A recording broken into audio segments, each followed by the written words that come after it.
to Tamil Gospel Tabernacle channel. கர்த்தருடைய பரிசுத்த நாமத்துக்கு மகிமை உண்டாவதாக. நான் இன்றைக்கு கர்த்தருடைய வார்த்தையாக உங்களுக்கு சொல்ல விரும்புவது செல்வம்.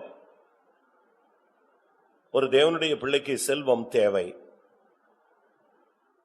அந்த செல்வ நாட்களின் சீர் யோபு 29:6 சொல்லப்பட்டிருக்கிறது. அந்த செல்வ நாட்களின் சீர் இப்போது இருந்தால் நலமாய் இருக்கும் என்று சொன்னான்.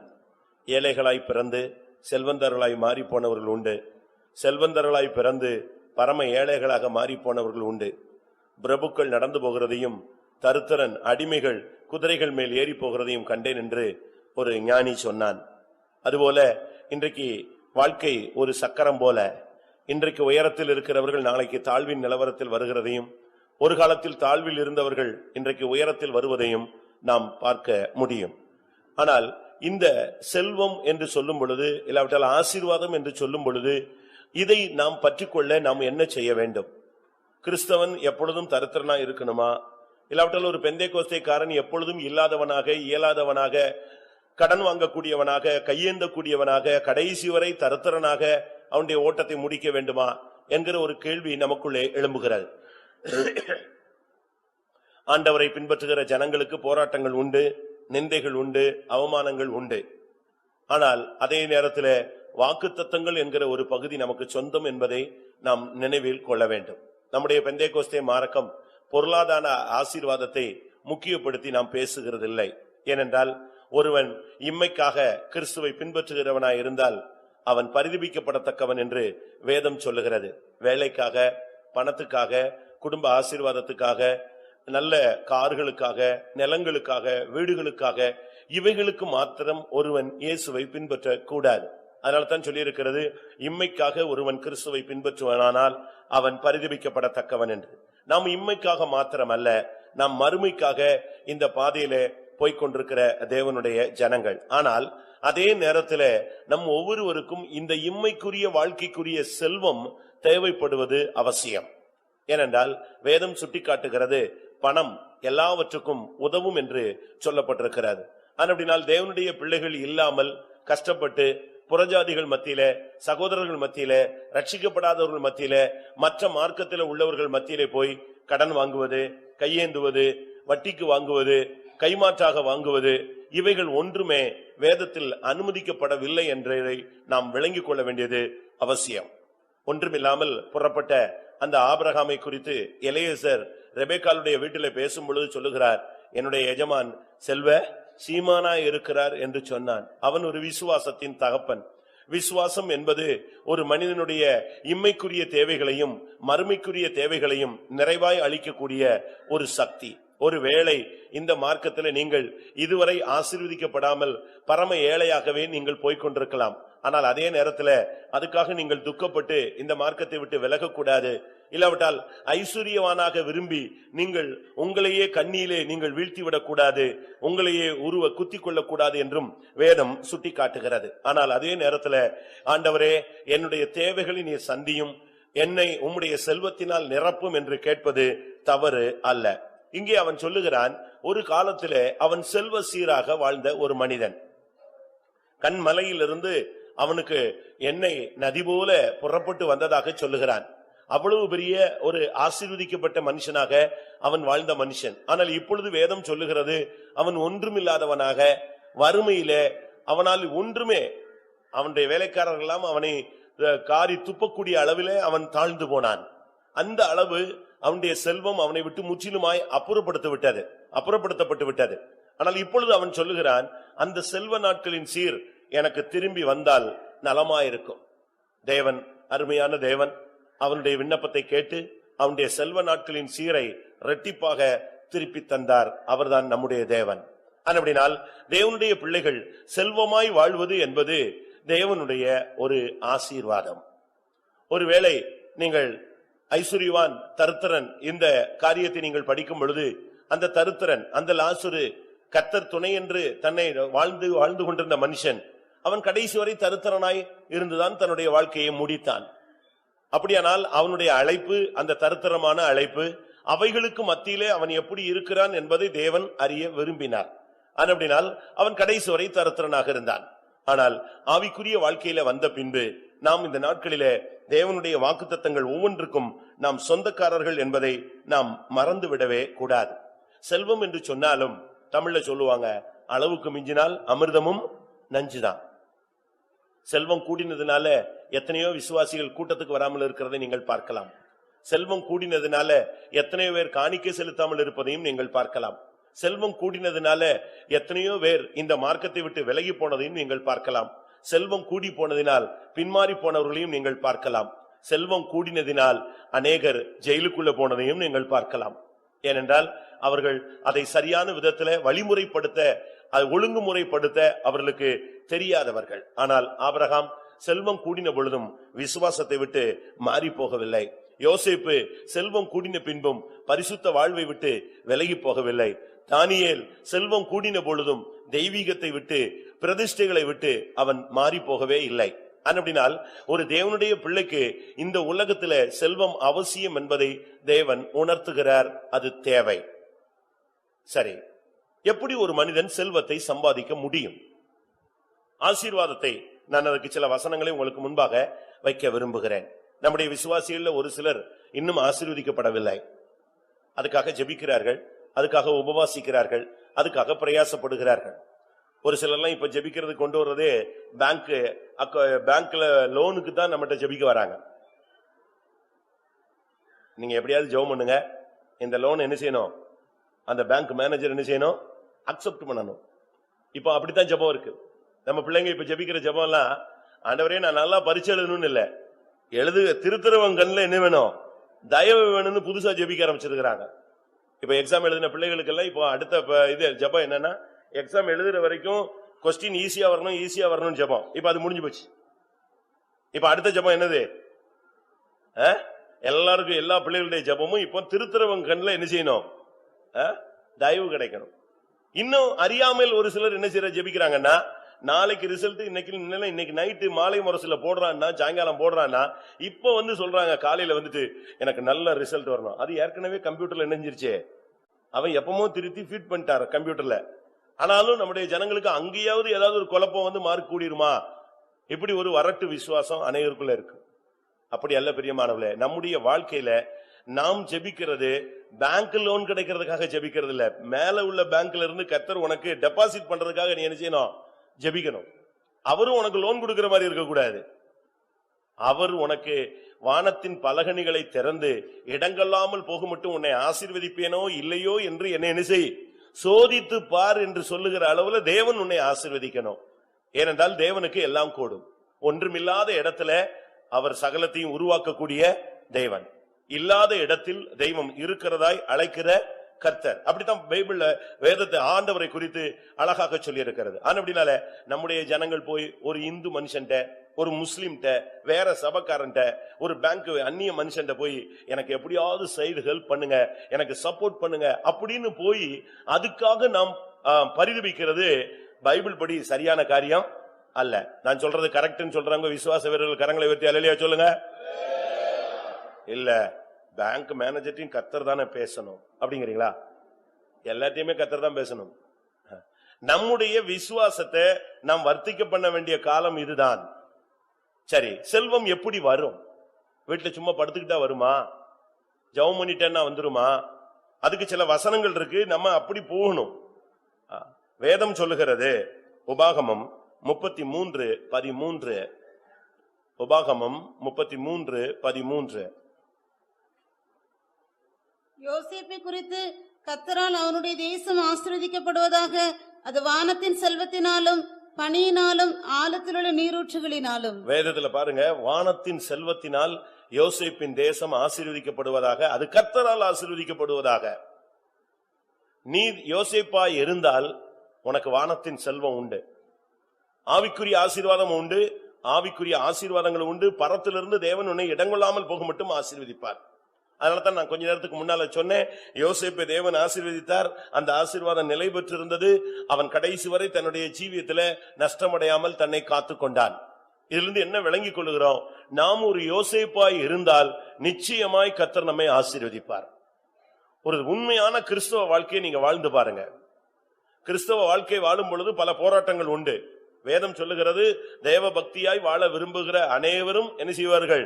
துன்பப்படுத்தப்படுவார்கள். தேவ பக்தியா நடக்கிற விரும்புகிற யாவருக்குமே துன்பம் உண்டு.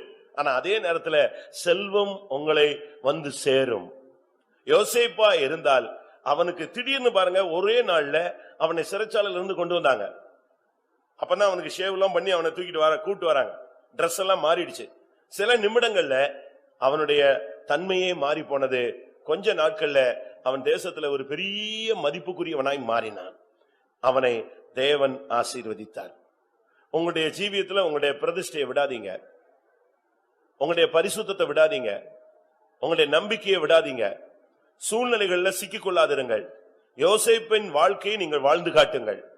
நீங்க எகிப்தில் இருந்தாலும் சரி, குழிக்குள்ள கிடந்தாலும் சரி, சிறைச்சாலையில இருந்தாலும் சரி, போத்திபார் வீட்டில் இருந்தாலும் சரி, அரண்மனையில நீங்கள் 2வது அதிகாரியாக இருந்தாலும் சரி, உங்களுடைய யோசேப்பு என்கிற அந்த தெய்வீக தன்மையை நீங்கள் விடக்கூடாது.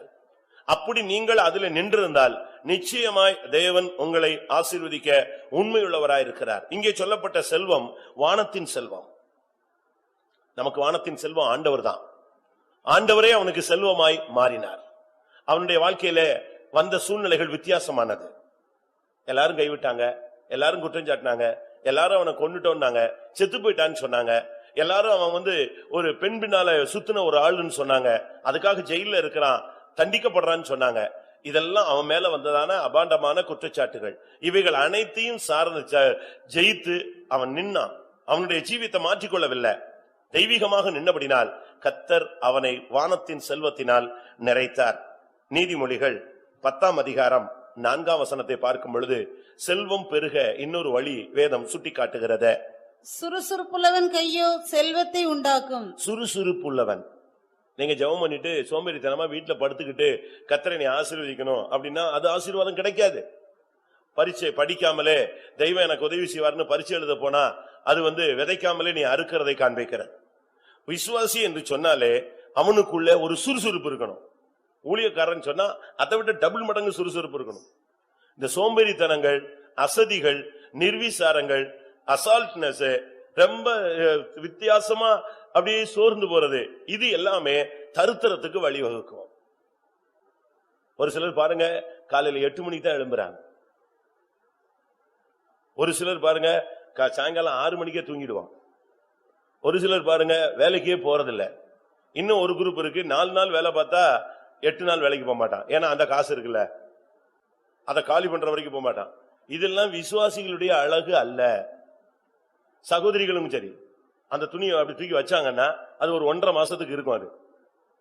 அதை துவைக்கவும் மாட்டாங்க, மடிக்கவும் மாட்டாங்க, எடுத்து வைக்கவும் மாட்டாங்க. இப்படி எல்லாம் வீடு தரித்திரம் பிடிக்கிறதுக்கு நம்ம தான் காரணம். நம்முடைய வாழ்க்கையில ரொம்ப கவனமா இருக்கணும். பைபிள் சொல்லுகிறது சுறுசுறுப்புள்ளவன் கை செல்வத்தை என்ன செய்யும்? உண்டாக்கும். நம்ம காலையில எழும்பி நம்முடைய வேலைகளை செய்யும் பொழுது உனக்கு சுறுசுறுப்பு இல்லையா?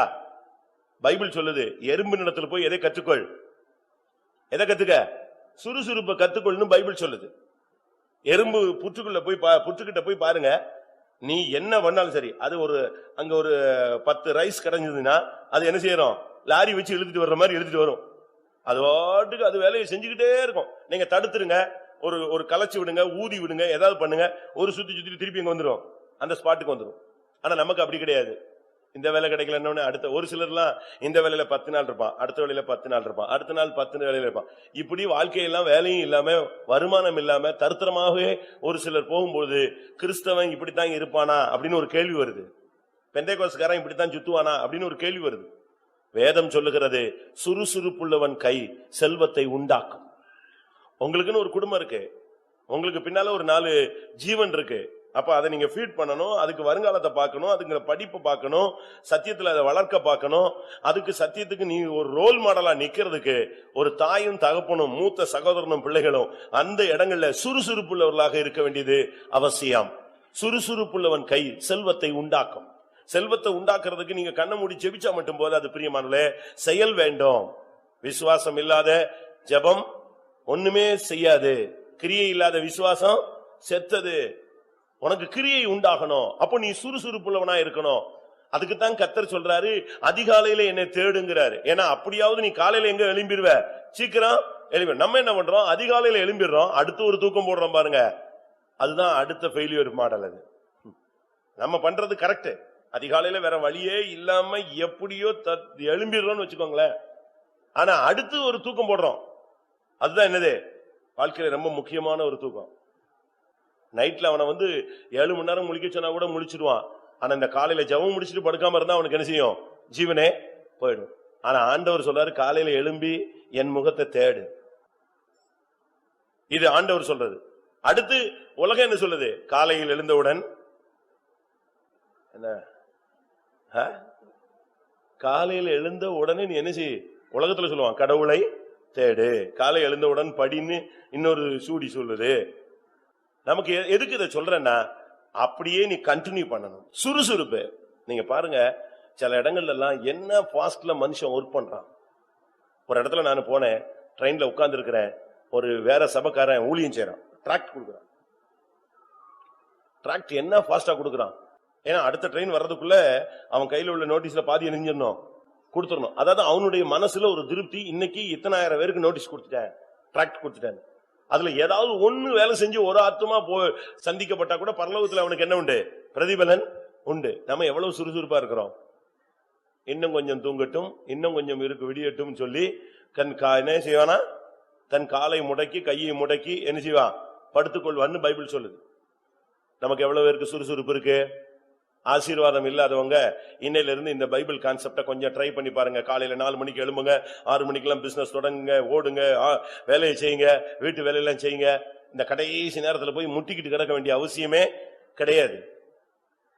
ஆவிக்குரிய ஜீவியத்துல சுறுசுறுப்புள்ளவன் கை செல்வத்தை உண்டு பண்ணும் என்று சொல்லி இருக்கிறது. நீதிமொழிகள் 21:5.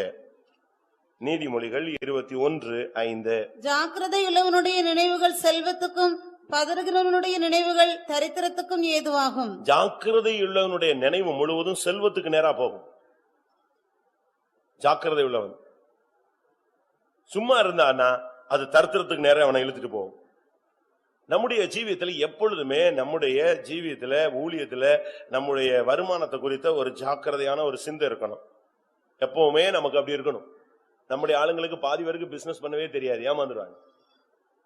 ஏன்னா உடனே சொல்லுவாங்க, நாங்க அவங்கள மாதிரி பொய் சொல்ல வேண்டி இருக்கு, பொய் சொல்ல முடியாது, அப்படி இப்படின்னு சொல்லுவாங்க. பொய்யும் சொல்ல வேண்டாம், ஒண்ணுமே சொல்ல வேண்டாம். நீ கரெக்டா நின்னு பாரு, கர்த்தர் உன்னை ஆசீர்வதிச்சு எங்கேயோ என்ன செய்வாரு, கொண்டு போவார். ஆண்டவரால முடியாது ஒண்ணுமே கிடையாது. தெய்வீகமாய் வாழ்ந்து செல்வ சிறப்பாய் மாறின எவ்வளவோ பேர் இருக்கிறாங்க. அதுக்கு எத்தனையோ சாட்சிகள் உண்டு, வேதத்துல உண்டு, உலகத்திலும் உண்டு. ஆவிக்குரிய ஜீவியத்துல வந்த பின்பு நம்ம எப்பொழுதும் ரொம்ப ஜாக்கிரதையா இருக்கணும். நம்முடைய வார்த்தை, நம்முடைய இடைபடுதல், நம்முடைய பாதுகாப்பு தன்மை, எப்பொழுதுமே ஒரு அலர்ட்னஸ் நமக்குள்ள இருந்துகிட்டே இருக்கணும். எப்பவுமே உனக்குள்ள ஒரு மணி அடிச்சுக்கிட்டே இருக்கணும், ஒரு ஜாக்கிரதை இருந்துகிட்டே இருக்கணும். உன்னுடைய எல்லா காரியங்களை குறித்து ஜாக்கிரதையுள்ளவனுடைய நினைவு செல்வத்துக்கு நேராக போய்கொண்டே இருக்கும். அவனுடைய மைண்ட் எப்பொழுதுமே கரெக்டா இருக்கும். அப்படிப்பட்ட ஒரு ஆவிக்குரிய வாழ்க்கையை தேவன் எதிர்பார்க்கிறார். நீங்க தேவனை நம்பி நின்னு பாருங்க, உங்களுக்கு ஐஸ்வர்யத்தை சம்பாதிக்கத்தக்கதான பலனை தேவன் என்ன செய்கிறார், தருகிறார். உபாகமம் 8ஆம் அதிகாரம் 18ஆம் வசனத்துல ஐஸ்வர்யத்தை சம்பாதிக்கத்தக்கதான பலனை கர்த்தர் தான் தருகிறார். அது ஒரு பலன். உன் தேவனாகிய கர்த்தரை நினைப்பாயாக, அவரை உன் பிதாக்களுக்கு ஆணையிட்டு கொடுத்த தம்முடைய உடன்படிக்கையை உறுதிப்படுத்தும்படி இந்நாளில் உனக்கு உண்டாயிருக்கிறது போல ஐஸ்வர்யத்தை சம்பாதிக்கிறதுக்கான பலனை உனக்கு கொடுக்கிறவர். ஐஸ்வர்யத்தை சம்பாதிக்கத்தக்கதான ஒரு பலன் இருக்கு. உனக்கு நல்ல சண்டை போடுறதுக்கு பலன் இருக்கலாம், ஊர் சுத்துறதுக்கு பலன் இருக்கலாம், நல்ல ஊழியம் செய்யறதுக்கு பலன் இருக்கலாம், எல்லாத்துக்கும் பலன் இருக்கலாம். இன்னொரு பலன் இருக்கு, ஐஸ்வர்யத்தை சம்பாதிக்கத்தக்கதான ஒரு பலன் இருக்கு. அது தேவனே கொடுக்கிறார். தேவன் கொடுக்கிற அந்த ஐஸ்வர்யத்தை சம்பாதிக்கத்தக்கதான பலன் வந்த பிறகு ஒரு சாதாரண மனுஷன் பாருங்க, நல்லா டெவலப் ஆயிட்டே போவான். அவன் எது செஞ்சாலும் வாய்க்கும், அவன் என்ன பண்ணாலும் வாய்க்கும், என்ன செஞ்சாலும் அது பொன்னாய் மாறும். அவன் கை வச்சதெல்லாம் துலங்க ஆரம்பிச்சிடும். அது தேவன் கொடுக்கிற கிருபை. எனக்கு தெரிஞ்ச ஒரு சகோதரன் சுத்தமா என்ன செஞ்சாலும், ஆர்சியில இருந்து நம்ம சபைக்கு வந்தார், என்ன செஞ்சாலும் வாய்க்காது. நான் உங்களுக்கு சொல்லியிருப்பேன்னு நினைக்கிறேன். அவனா பார்த்து ஒரு கம்பெனில சரி கூலி வேலைக்காவது போகுன்னு போனான்னா அந்த கம்பெனியே நெஞ்சிருவான், மூடிடுவான். 4 மாசம் கம்பெனி க்ளோஸ். இவன் வேலைக்கு தான் போனான், இவன் ஓனர் இல்ல. இவன் வேலைக்கு போனானா அந்த கம்பெனி தொலைஞ்சுது, இவன் ராசி அப்படி. அடுத்து இன்னொரு கம்பெனிக்கு போனானா அவன் கம்பெனியே மொத்தமா லாஸ், மொத்தமா பூடிடுவான். இப்படியே அவனுடைய வாழ்க்கையில கல்யாணம் கட்டினா லைஃப்லயும் சந்தோஷம் இல்ல, கையின் பிரயாசத்துல ஒண்ணுமே இல்ல, தானா தொழில் செஞ்சா வாய்க்காது, வேலைக்கு போனா கம்பெனி மூடிவான், இப்படியே இருந்த மனுஷன். ஆனா கர்த்தரை நம்பி நம்ம சபைக்குள்ள கால் எடுத்து வச்சான். ஆவியானவர் அவனை கொண்டு வந்தார். அருமையான ஒரு மார்க்கத்துக்குள்ள இழுத்துட்டு வந்த உடனே அதுக்கு பிறகு பாத்தீங்கன்னா இவனால பல கம்பெனி மூடி இருக்குன்னு ஒரு ஓனருக்கு தெரியும். அவன் தான் அப்ப வேலை கொடுத்து வச்சிருந்தான். இவன் வேலையில இருக்கும் போதுதான் இவன் எங்க வர்றான், நம்ம சர்ச்சுக்குள்ள கால் எடுத்து வைக்கிறான். கால் எடுத்து வச்ச உடனே இவனுக்கு டெவலப் ஆகுது. ஒவ்வொரு தீர்க்க தரிசனங்கள், ஒவ்வொரு பிரசங்கங்கள், பைபிள் படிக்கும் போது, அபிஷேகத்தில் நிரம்பும் பொழுதெல்லாம் இவனுக்கு நமக்குள்ள இருக்கிற சாபம் நெஞ்சிருச்சே, போயிடுச்சே, நம்மளாலும் சம்பாதிக்க முடியும், நம்மையும் தேவன் ஆசீர்வதிப்பாரு, நாம செய்யற தொழிலை இனிமேல் தெய்வம் ஆசீர்வதிப்பாருன்னு இவனுக்கு ஒரு நிச்சயம் வந்தது. அப்படினால அந்த ஓனர்ட்ட போய் கேட்டான், எனக்கு ஏதாவது ஒரு லைனை பிரிச்சு கொடுத்தீங்கன்னா நான் வேணா உங்களுக்கு கீழ்ப்படிஞ்சு செய்யறேன். அவன் உடனே வந்து சொன்னான், நீ இதுவரைக்கும் செஞ்சது ஒண்ணுமே நீ செய்யல, வாய்க்கல, நீ தொடங்கின கம்பெனியும் மூடியாச்சு, நீ போய் சேர்ந்த கம்பெனியும் மூடியாச்சு, ஒழுங்கா வேலையை பாரு, அமைதியா நான் சொல்ற வேலையை பார்த்துட்டு சம்பளம் வாங்கி சாப்பிட்டுட்டு இருந்தான். ஆனா இவனுக்குள்ள ஒரு தூண்டுதல், இல்ல உன் மேல இருக்கிற சாபம் நெஞ்சிருச்சு, போயிடுச்சு, உன் மேல இருக்கிற போராட்டம் போயிடுச்சு, உன் கையை தேவன் ஆசீர்வதிக்கிறாரு, நீ வாக்குத்தத்தத்துக்கு சொந்தக்காரன், தேவன் அவனுக்கு உனக்கு ஐஸ்வர்யத்தை சம்பாதிக்கத்தக்க பலனை நான் கொடுக்கிறேன்னு சொல்லிட்டாரு. திரும்பவும் போய் கேட்டான், அவன் தரமாட்டேன்னு சொன்னான். இவன் வெளியே வந்து தனியா ஒரு லைன்ல ஸ்டார்ட் பண்ணான். ஸ்டார்ட் பண்ணா தூத்துக்குடியில தான் ஸ்டார்ட் பண்றான். அங்க ஸ்டார்ட் பண்ணும்போது அந்த கம்பெனிக்கு இவன் போன் பண்ணி சொல்லிட்டான், அந்த ஓனர், என்கிட்ட வேலை செஞ்ச ஒரு ஆள் வருவான், பக்காவா போய் சொல்லுவான், நீங்க அவனுக்கு என்ன செஞ்சிடாதீங்க, ஆர்டரே கொடுத்துறாதீங்க, அவனை நம்பி பணத்தையும் கொடுத்துறாதீங்க, ஆர்டரும் கொடுத்துறாதீங்க அப்படின்னு அந்த கம்பெனி ஓனருக்கு இவன் வேலை பார்த்த கம்பெனி ஓனர் சொல்லிட்டான். இது இவனுக்கு தெரியாது. இவன் ஜெபம் பண்ணிட்டு எங்க போறான், ஆர்டர் எடுக்கிறதுக்கு போறான். அங்க போன உடனே அந்த ஓனர் பயங்கரமா, ஏன்னா இவன் சொல்லி கொடுத்துட்டான் பாத்தீங்களா, அதனால கேள்வி கேட்கிறான், உனக்கு மிஷின் இருக்கா? அவன் என்ன நினைக்கிறான், இவன் இருக்குன்னு போய் சொல்லுவான். இவன் சொன்னா, எனக்கு மிஷினே இல்ல. சரி, வேலையாட்கள் வச்சிருக்கிறியா? இல்ல. இல்ல, நீ ஆர்டர் கொடுத்தா அதை செய்யறதுக்கு உனக்கு கையில பணம் இருக்கா? இல்ல. ஆமா, ஒண்ணுமே இல்ல, ஒண்ணுமே இல்லங்கிற, எப்படி நீ செய்வ பிசினஸ்? அப்ப அவன் சொன்னா, நீங்க கொஞ்சம் அட்வான்ஸ் கொடுத்தா நான் செஞ்சு உங்களுக்கு உண்மையா இருக்கிறேன். அந்த வார்த்தை அவனுக்கு டச் ஆயிடுச்சு. அவன் சொன்ன மாதிரி இவன் போய் சொல்லல, மிஷின் இருக்குன்னு சொல்லல, ஆள் இருக்குன்னு சொல்லல, வருமானம் கையில இருக்கு, இன்வெஸ்ட் பண்றதுக்கு பணம் இருக்குன்னு சொல்லல, நம்மகிட்டயே கேட்டு நமக்கு பிசினஸ் பண்ணி தராங்கறான்னு சொல்லி உடனே அவனுக்கு மனசுல கர்த்தர் பேசி அவன் ஒரு அமௌண்ட் கொடுத்து நினைஞ்சான், ஸ்டார்ட் பண்ணுனா. இன்னைக்கு எங்கேயோ போயிட்டான். அதுக்கு பிறகு அவனுக்கு ஒரு சின்ன ஆசை, இத்தனை வருஷமா பிறந்ததுல இருந்து நமக்கு ஒரு சின்ன நிலம் கூட இல்லையே, அதனால கொஞ்சம் ஒரு அரசென்டாவது எங்கேயாவது நமக்கு ஊர்ல என்ன வேணும், இடம் வேணும்னு அவனுக்கு ஒரு அற்ப ஆசை. நம்ம ஆளுங்களுக்கு ரொம்ப ஆசை இருக்கு, அவனுக்கு ஒரு சின்ன அற்ப ஆசை. அந்த ஆசையில ஒரு பிளாட் போட்டு ஒரு ஆள்கிட்ட போய் கேட்டான், எனக்கு கொஞ்சம் இடம் எங்கேயாவது ஒரு ஓரத்துல கொடுத்தீங்கன்னா நல்லா இருக்கும். அவன் இவன்ட்ட சொன்னான், அவன் ஏற்கனவே பிளாட் போட்டு எல்லாத்தையும் அட்வான்ஸ் வாங்கியிருக்கான், ஒருத்தனும் ரிஜிஸ்டர் பண்ணல. இவன் போய் கேட்ட உடனே அவன் சொன்னான், நீ ரிஜிஸ்டர் பண்ணுவியா, ஃபர்ஸ்ட் ரிஜிஸ்டர் பண்ணுவியான்னு கேட்டான். இவன் தான் கிடைச்சா போதுன்னு இருக்கானே, நாளைக்கே ரிஜிஸ்டர் பண்றேன், அப்ப உனக்கு இந்த இடம் தரேன்னு சொல்லிட்டு உடனே ரிஜிஸ்ட்ரேஷன் பண்ணிட்டான். இவன் ரிஜிஸ்ட்ரேஷன் பண்ணி முடிச்ச அடுத்த நாள் அட்வான்ஸ் கொடுத்ததுல பாதி பேர் வந்து நான் ரிஜிஸ்டர் பண்றேன்னு இவனுக்கு அந்த பிளாட், அந்த ரியல் எஸ்டேட் போட்டவனுக்கு மைண்ட்ல வந்துருச்சு, இவன் வந்து கை வச்ச பிறகுதான் எது ஸ்டார்ட் ஆயிருக்கு, நமக்கு பிசினஸே ஸ்டார்ட். அவ்வளவுதான். அடுத்த ட்ரிப் அவன் ரியல் எஸ்டேட் எங்க ஸ்டார்ட் பண்ணாலும் இவனை கேட்கறது இல்லை, இவன் பேர்ல என்னது ஒரு பிளாட். அவனே எந்தெந்த இடத்துல எல்லாம் பிளாட் போடுறானோ அங்கெல்லாம் இவன் பேர்ல கூப்பிட்டு போன்ல சொல்லுவான், நீங்க வந்து பணம் கட்டாட்ட கூட பரவாயில்ல, ரிஜிஸ்டர் பண்ணிட்டு போயிருங்க, எப்பமாவது வந்து நினைச்சீங்க செட்டில் பண்ணுங்க. உன் மேல இருக்கிற சாபம் மாறும். கர்த்தர் உனக்கு ஐஸ்வர்யத்தை சம்பாதிக்கத்தக்க பலனை என்ன செய்கிறார், இன்றைக்கு தருகிறார். எத்தனை பேர் விசுவாசிக்கிறீங்க? தேவனுடைய வார்த்தையை நீங்க விசுவாசிக்கும் பொழுது அது உங்களுக்குள்ளே பலன் செய்கிறது. நீதிமொழிகளை சொல்லி இருக்கிறது, கர்த்தருடைய ஆசீர்வாதம் ஐஸ்வர்யத்தை தரும், அவதினோடு அவர் வேதனையை கூட்டார். ஆண்டவர் உனக்கு ஆசீர்வாதம் கொடுத்துட்டாருன்னா அதுல பிரச்சனையே இருக்காது. ஆண்டவர் கொடுக்காத ஆசீர்வாதம் தான் பிரச்சனை. ஆண்டவர் உன்னை ஆசீர்வதிக்கணும்னு சொல்லி ஒரு ஆசீர்வாதத்தின் கதவை திறந்து கொடுத்துட்டாருன்னா அதுல வேதனையே இருக்காது என்று வேதம் சொல்லுகிறது. நமக்கு தேவன் ஆசீர்வாதத்தை தேவன் கொடுக்கிறார். பிரசங்கி 6ஆம் அதிகாரம் 2ஆம் வசனம் பாருங்க. தேவன் தான் ஒருத்தனுக்கு செல்வம், கனம், சம்பத்து எல்லாவற்றையும் கொடுக்கிறவர். அதாவது ஒருவனுக்கு தேவன் செல்வத்தையும் சம்பத்தையும் கனத்தையும் கொடுக்கிறார். பாத்தீங்களா, தேவன் தான் அதை கொடுக்கிறார். ஒரு மனுஷனுக்கு செல்வத்தை கொடுக்கணுங்கிறது தேவனுடைய திட்டம். இத்தனை வயசுக்கு பிறகு இத்தனை வந்த சூழ்நிலையில வரும் பொழுது அவனுடைய கண்ணீரை கண்டு, அவனுடைய வேதனையை கண்டு, அவனுடைய பாதையை கண்டு தேவன் அவனுக்கு செல்வத்தையும் வசதியும் தேவன் கொடுக்கிறார். ஒரு சிலர் சொல்லுவாங்க, என்னாலதான் அவன் பெரிய பணக்காரன் ஆயிட்டான், நான் தான் அவனை தூக்கி விட்டேன், அவன் எங்கேயோ போயிட்டான் அப்படின்னு சொல்லுவாங்க. அது உண்மையா கூட இருக்கலாம், அதை பத்தி நீங்க கவலைப்பட வேண்டிய அவசியம் கிடையாது. ஒரு சிலர்லாம் அப்படித்தான். அது நமக்கு கிடைச்ச வாய்ப்பை நம்ம என்ன செய்யறோம், பயன்படுத்துறோம். இப்படி ஒரு வார்த்தை யாக்கோபுக்கு வந்தது. ஆதியாகமம் 31:1 பாத்தீங்கன்னா, யாக்கோபனுடைய மாமனாருடைய பிள்ளைகள் எல்லாம் சொன்னாங்க, நம்ம தகப்பனுடைய பொருள்ல இவன் பயங்கர பணக்காரனா மாறிட்டான். வாசிங்க. பின்பு லாபானுடைய குமாரர் எங்கள் தகப்பனுக்கு உண்டானவைகள் யாவையும் யாக்கோபு எடுத்துக்கொண்டான் என்றும், எங்கள் தகப்பனுடைய பொருளினாலே இந்த செல்வத்தை எல்லாம் அடைந்தான் என்றும் சொன்ன வார்த்தைகளை யாக்கோபு கேட்டான். எப்படிப்பட்ட வார்த்தைகள் வருது பாத்தீங்களா? உண்மைதான், யாக்கோபுக்கு ஒண்ணுமே கிடையாது, ஃப்ரீயா தான் வந்தான். ஆனா தேவனுடைய வாக்குத்தத்தம் அவனுக்கு இருந்தது. அந்த வாக்குத்தத்தத்தை பிடிச்சிட்டு டைம் கிடைக்கும் பொழுது அவன் இந்த செல்வத்தை எல்லாம் பெற்றுக்கொண்டான். இரவும் பகலும் அவன் கஷ்டப்பட்டான். அதை குறித்து அவன் பாடுகளை குறித்து சொல்றான். இரவில் பனி என்னை என்ன செஞ்சது, பனியும் குளிரும் என்னை பட்சித்தது, வெயில் என்னை வேகடித்தது, 10 முறை என் சம்பளம் மாற்றப்பட்டது, எவ்வளவோ நான் கஷ்டப்பட்டேன், எனக்கு தேவன் இந்த செல்வங்களை தந்தார். அப்படினால ஆவிக்குரிய ஜீவித்துல வந்த பிறகு செல்வத்தை நாம் பெற்றுக்கொள்ள வழிமுறைகள் தெரியணும். விசுவாசிகள் இன்றையிலிருந்து ஜெபம் பண்ணுங்க. கர்த்தாவே, நான் யாரு கையிலையும் என்ன செய்யக்கூடாது, கையேந்த கூடாது. இறைவனிடம் மாத்திரம்தான் நீங்க என்ன செய்யணும், கையேந்தணும். மற்ற யாரிடத்துல நீங்க கையேந்த கூடாது. உங்க வீட்டுக்கு ஊழியக்காரங்க வந்துட்டாங்க, ஒருவேளை உங்க கையில காணிக்க இல்ல, நீங்க அதை பத்தி நீங்க கவலைப்பட வேண்டிய பாரப்பட வேண்டிய அவசியமே இல்ல.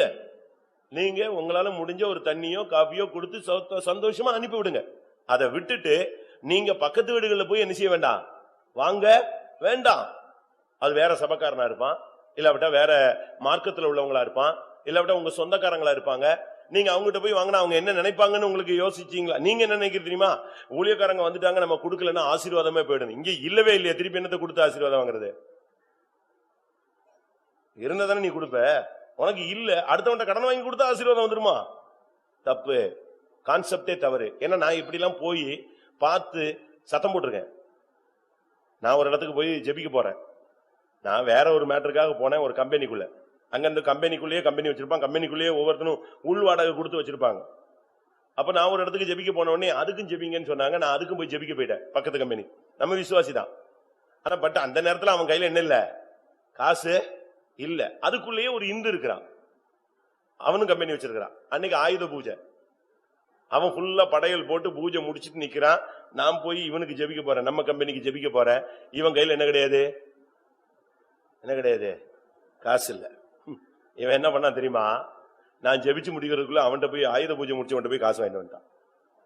எனக்கு அதை பார்த்துட்டு அந்த காணிக்கைய வாங்கறதுக்கும் மனசு இல்ல, ஆசீர்வதிக்கிறதுக்கும் மனசு இல்ல. என்ன பண்றது, வேண்டான்னு சொல்லியாச்சு. அப்பதான் யோசிச்சேன், வீட்டுக்கு வந்துட்டு அடுத்த நாள் நான் சொல்லிட்டேன், பிரசங்கத்திலே சொல்லிட்டேன், யாரும் இப்படிப்பட்ட காணிக்கை என்ன செய்யக்கூடாது. நீங்க யோசிங்க, உங்க மைண்ட் எப்படி ஒர்க் ஆகுது, என் மைண்டு உங்க மைண்டு வித்தியாசம் இருக்கான்னு பாக்கலாம். அது சரியா? அவன் என்ன நினைப்பான், ஒரு ஊழியக்காரன் வர்றாங்க, உடனே இவன் காசுக்கு அலைகிறான், யார்கிட்ட போய் வாங்கிட்டு வரான்? ஆண்டவர் தான் அதை அக்செப்ட் பண்ணுவாரா? என் பிள்ளையே, நீ பக்கத்துல அவன்கிட்ட போய் வாங்கி கொடுக்காமல் விட்டு விட்டா என்ன சொல்லுவாரு? அவரு நினைப்பாரு, இவன் காலையில வரும் பொழுது நான் கொடுத்த ஆசீர்வாதத்தை இவன் பாக்கெட்ல வைக்காம செஞ்சான், வந்தான். அப்படித்தான் அவர் யோசிப்பார். ஒரு தேவனுடைய பிள்ளை சரியான விதத்துல நடந்துக்கணும். எந்த இடத்துல எப்படி நடக்கணும் நமக்கு ஒரு ஞானம் இருக்கணும். எந்த இடத்துல எப்படி பேசணும், எப்படி நடந்துக்கணும். உனக்கு அது இல்லைன்னா அந்த அந்நிய மனுஷன் வாங்கி கொடுக்கும்போது அவன் என்ன நினைப்பான், நீ ஆராதிக்கிற தேவன் எப்படிப்பட்ட தேவன், நீ ஆராதிக்கிற தேவன் சர்வ வல்லமுள்ள தேவன், வானமும் பூமியும் அவருடையது, பொன்னும் வெள்ளியும் என்னுடையது, பூமியும் அது நிறைவும் என்னுடையதுங்கிறார். நீ அந்நிய மனுஷன் கையெடுத்து வாங்கிதான் நீ கொடுக்கணும்னு உன் தலையிடத்துல எழுதல. நல்லா விளங்கிக்கணும். நமக்குன்னு தேவன் ஒரு செல்வத்தை வைத்திருக்கிறார். நீ சுறுசுறுப்பாயிரு, தேவன்கிட்ட கேளு. ஐஸ்வர்யத்தை சம்பாதிக்கத்தக்க பலத்தை தேவனிடத்துல கேளு. நீ ஒரு யோசேப்பாய் மாறு, நீ ஒரு யாக்கோபாய் மாறு. ஒண்ணுமில்லாத யாக்கோபு, அவங்க அண்ணன் எல்லாத்தையும் பிடுங்கி விட்டுட்டான், கையில ஒரு கொஞ்சோண்டு எண்ணெய் பாட்டில் இருந்துச்சு. அதையும் கூட கர்த்தர் தரிசனம் கொடுத்தாருன்னு அந்த கல்லு மேல ஊத்தி விட்டான். இன்னைக்கு இந்த கல்லுக்கு நான் எண்ணெயினால் அபிஷேகம் பண்ணுகிறேன், இது தேவனுடைய வீடாகும். இப்ப எம்டி, ஒண்ணுமே இல்ல. கர்த்தர் அவனை 2 பரிவாரங்களுக்கு சொந்தக்காரனாய் மாற்றின தேவன். ஒரு சான்ஸ் கிடைச்சது, அதை பயன்படுத்தி பயன்படுத்தி பயன்படுத்தி வாழ்க்கையில முன்னேறிட்டான். 20 வருஷம் நாயா பேயா கஷ்டப்பட்டு வாழ்க்கையில முன்னேறினான். அவனுடைய சுறுசுறுப்பை பார்த்துதான் தெய்வன் அவனை ஆசீர்வதிச்சார். இரவும் பகல் அந்த ஆடுகளுடைய கிடப்பான். தன்னுடைய வாழ்க்கையை அர்ப்பணிச்சான். பாடுபடுகிறது தவறு அல்ல. நீங்கள் இந்த நாட்களிலே உங்களுடைய செல்வத்தை நீங்கள் பயன்படுத்திக் கொள்ள வேண்டும்.